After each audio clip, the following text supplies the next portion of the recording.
the doctor said those could kill you. I survived COVID. I'm pretty much bionic.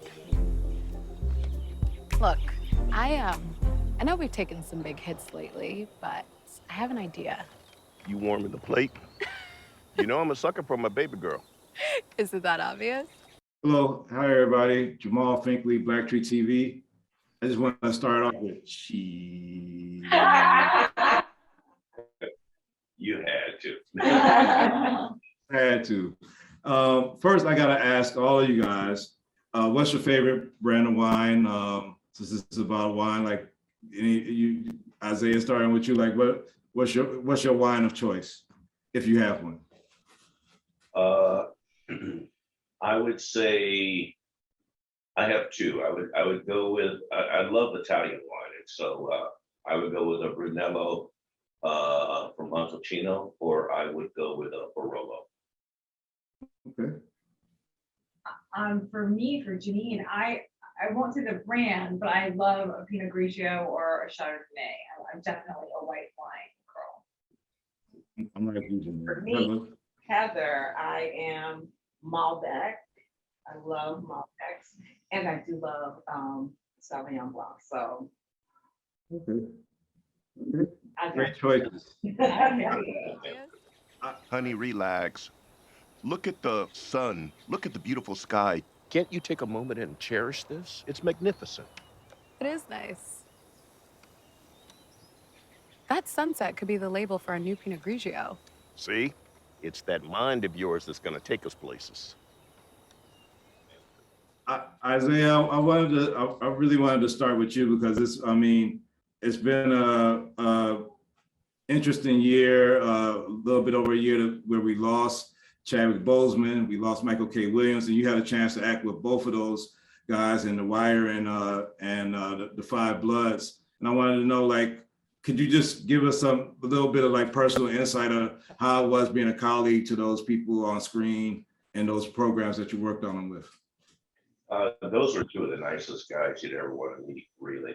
And I was very heartbroken when I heard the news about Chadwick and Michael K. You never expect it. It hits you in a weird kind of way, very difficult. But when I look back on it, I just cherish the time that I was able to spend with them and get to know them. And you see them on screen playing various characters, but to really be able to sit down and talk and stuff like that, I really cherish those moments, and that's what I'll always carry in my heart.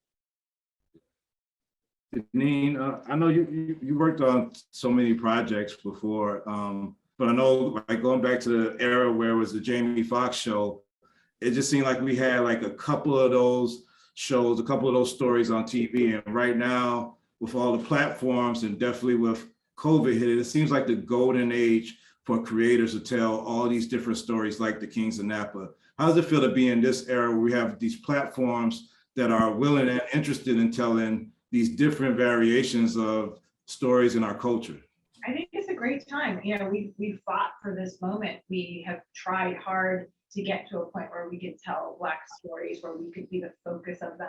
So I think it's amazing that we can normalize this finally, that you can turn on a lot of different stations and you can go to a place like OWN and see, a network that has an array of shows that elevate and highlight and have the Black family or Black people in the focus of the lens. So I tell young people coming up, I tell friends of mine who I came up with, this is the time. Tell your story, do it now, right, you know what I mean? Get off the gram, right, and it's a great day right now. And it's sort of the same question for you, Heather. It's been 25 years since you debuted on Homicide, and I know we saw you Head of State and Whoopi after that, and a lot of other programs. But as an actor, to have like these different stories that's interested in telling, having characters like you, a beautiful chocolate woman, and not trying to hide them in the background. Like, how does it feel as an actress to have these stories that's telling your stories and people, like us?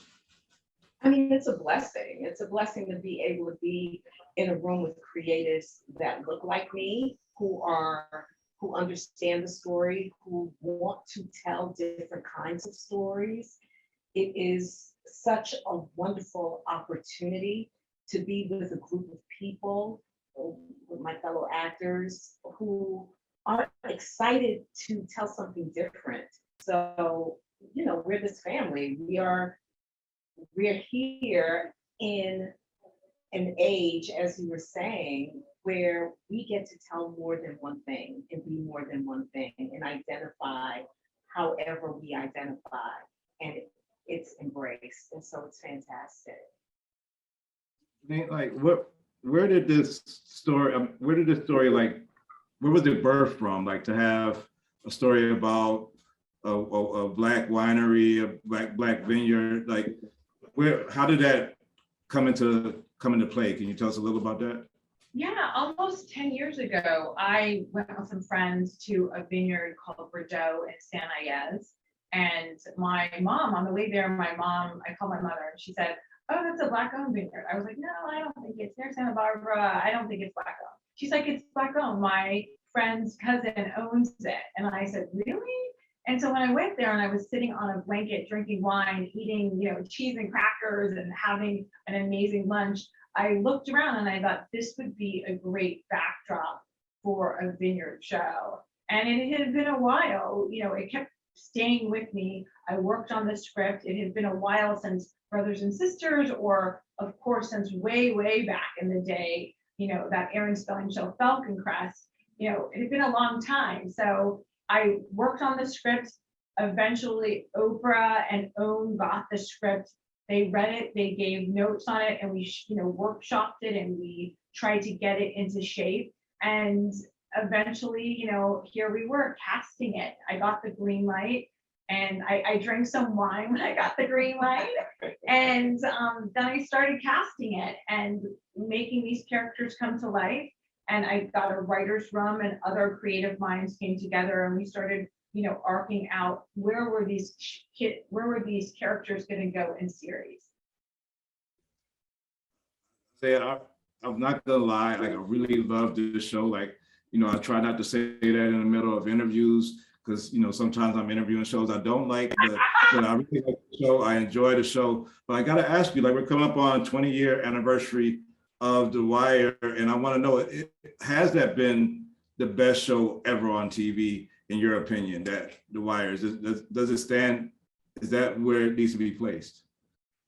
Well, I mean, I'm going to be a little bit biased and say yes, but what I really tell people when they argue about, something of that nature, to be in the conversation. I mean, you're talking to someone who, on the come up, there was only 3 television stations, and not much as far as representation for African Americans. So to be a part of this now, and then you talk about the best show in television, I sometimes want to say, I don't care if it was like the 2nd or 3rd or 4th. The fact that I was there and a part of it is what's the most memorable thing to me. And I'll let everybody else argue about, who's the best, what was the best, but you would be hard pressed to find something as gravitating as The Wire. Some people may beg to differ. Look, if I'm in the conversation, that's all I'm happy about.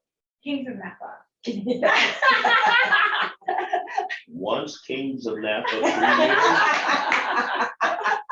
then if we're in the conversation. Twice, you'll be in twice. Yes. Keep it coming. Yes. But like I said, I can't express in words, what's happening today, because I can't tell you, all those years when there was nothing, just a little bit. So to see what's going on today, I'm just so happy and proud and happy to be a part of it. I sometimes think, it would have been a sad shame if I did not witness this, because I worked so hard for it, and now I just enjoy it. last question, Heather. I know like in our culture, we see a lot of, especially in hip hop music, we see a lot of stuff about individual wealth, people balling, people making it rain, whatever it is. But how important is it to tell this story of a generational wealth, of a family that's building wealth and passing down, even when, I don't want to do any spoilers, but even when the patriarch is gone, there's a will and everything else. Do you think that families, individuals seeing this show will aspire to build more generational wealth for their families and their lineage? I mean, I think so. I mean, this story breeds aspiration. And I think what we have to understand is that when people say we are our ancestors' wildest dream, I think about that often. I think about where my parents came from. I think about where their parents were and how far we've come. We can have what we say we want to have. We just have to, the first thing is we have to speak it for ourselves. And I think that's a part of my journey. It's a part of what Isiah was just talking about in terms of being able to be here and see what we've accomplished. And so too often, I think we get caught up in what we should have, but not, or what was taken from us, as opposed to, all right, that was taken. We know that.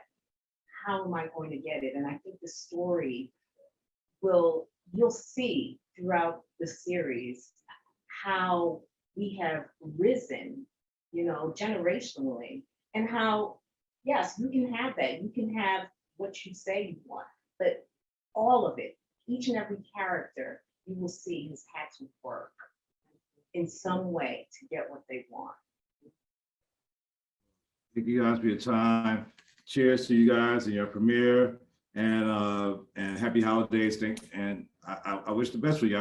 I hope I get to see 3 or 4 or 5 seasons of this show, because like I said, I watched it with kind of like a little skepticism, like I am as a critic, and I fell in love with it real quick. Like first episode, it caught me, and I love shows that first episode is like, yeah, I'm in, I buy in. So good job, Janine. Good job, Cass. Thank you so much.